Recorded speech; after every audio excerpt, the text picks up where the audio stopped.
My name is Judy Evans, and today I'm going to be showing you a watercoloring technique. Now, there are lots of ways to watercolor and lots of products to watercolor with. Today I'm going to be using watercolor paper, I'm going to be using our brush markers, and I'm going to use an aqua painter. Now, the stamp that I have chosen to work with is from the Playful Petals stamp set. And I like this particular flower because it actually, if you look at it very closely, could be three different flowers. There's an inside flower, a middle, and an outside. And I just think that that's a really fun look. I call it medallion stamping, where you stamp it 3 times and cut it apart and put it back together, adding dimensionals underneath, and that creates a medallion look with lots of dimension to it. So to start, we do the watercolor technique. I've stamped it 3 times, so as I said, there's going to be an inside flower, there's going to be a middle flower, I'm treating it almost more of a leaf layer, and there's going to be an outside layer. So to do this technique, again, you stamp on watercolor paper. You would need to stamp with either StazOn or basic black or basic brown, basic gray, one of the waterproof inks.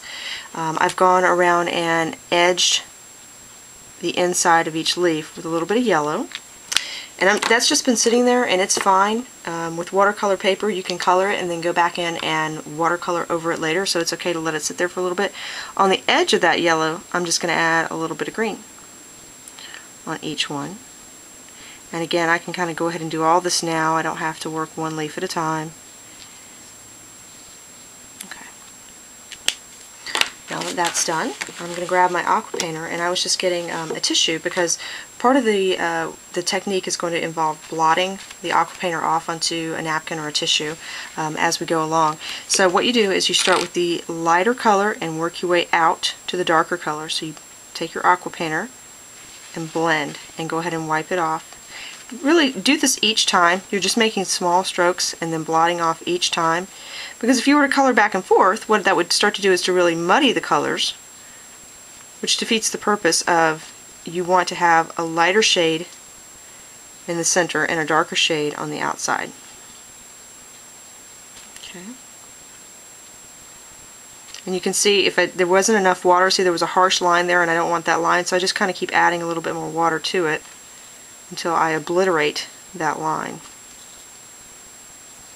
And the beauty with the watercolor paper, again, is it's very forgiving. You can come back to this a few minutes later. If you've watercolored it and then decided, oh, you know, I still think that's a little bit too harsh, you can just add some more water and it will go ahead and blend right out. Okay, so I'm going to finish this and come back. Okay, I have gone ahead and watercolored all 3 of the individual flowers, the small one, the medium one, and the large outside flower, and trimmed them apart very carefully, going right up to the edge. And now, as I said, I'm going to go ahead and put them together with dimensionals. So I'm going to start by putting a dimensional in the center of the bottom flower. And when I put this on, I want to make sure it lines up with the lines that are already there pretty well. Yeah. Okay. And then one in the smack dab in the center.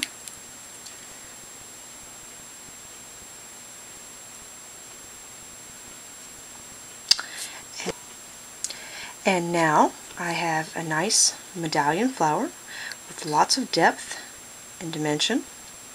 It's really going to make it pop off of my card. At this point, you could add some little bits of glitter to give it a little bit more bling, or not, and just add that as a fun embellishment on your card. So I hope you've enjoyed learning this new watercoloring technique.